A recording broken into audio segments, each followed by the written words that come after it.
তাআলার দরবারে জানাই লাখ লাখ কোটি শুকরিয়া। আলহামদুলিল্লাহ, শত কোটি দরুদ ও সালাম বিশ্ব মানবতার মুক্তির দূত, শান্তির দূত, পথের দিশারি, সর্বকালের সর্বযুগের সর্বশ্রেষ্ঠ মানুষ বিশ্ব নবী জনাবে মুহাম্মদ রাসূলুল্লাহ সাল্লাল্লাহু আলাইহি ওয়াসাল্লাম। আজকে সেনগাতি সিংহগাতির যখন কবরস্থানের মাহফিল হতে যাচ্ছে, ঠিক সেই সময় ফিলিস্তিন হচ্ছে পৃথিবীর সবচাইতে বড় কবরস্থান। যেই কবরস্থানে আমাদের আজকে মাওলানা সেলিম হুসাইন আজাদি যখন বক্তব্য রাখবেন বা আমি যখন কথা বলছি, হয়তোবা ফিলিস্তিনের গাজায় বোমের আঘাতে আমার কোন শিশু ক্ষত বিক্ষত, আমার কোন ভাই বোন কোন ভবনের নিচে ধ্বংসস্তূপ। বিশ্ব মুসলিম মার খাচ্ছে ফিলিস্তিনে, মায়ানমারের আরাকানে, চীনের উইঘুরে, গোটা পৃথিবীতে মুসলমানরা মার খাচ্ছে।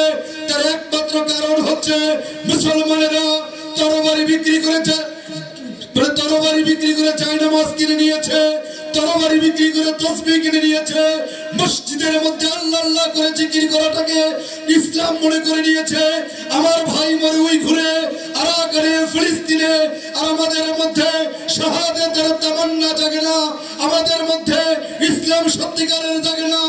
পাকিস্তান পারমাণবিক বোমার শক্তিধর, ইরান শক্তিধর, তুরস্ক পরাশক্তি, মধ্যপ্রাচ্যের ইরাক, ইরান, কাতার, আবুধাবি, তেল খনি, গ্যাস খনি থাকার পরেও, 200 কোটি মুসলমান থাকার পরেও ভারতের প্রদেশে প্রদেশে মার খায়, আরাকানে মার খায়, উইঘুরে মার খায়, ফিলিস্তিনে মার খায়।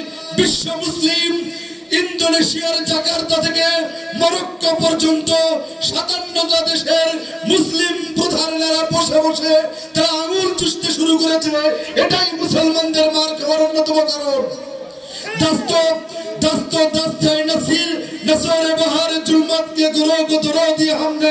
মুসলমান টাইগ্রিস নদী পাড়ি দিয়ে আফ্রিকার ভূখণ্ডে কালেমার পতাকা পথ পথ করে উড়ানো মুসলমান আজও যদি বদরের যুদ্ধের শাহাদাতের তামান্নায় ঝাঁপিয়ে পড়ে, বিশ্ব পৃথিবী মুসলমানদের পদতলে আসবেই ইনশাআল্লাহ। আসসালামু আলাইকুম ওয়া রাহমাতুল্লাহ।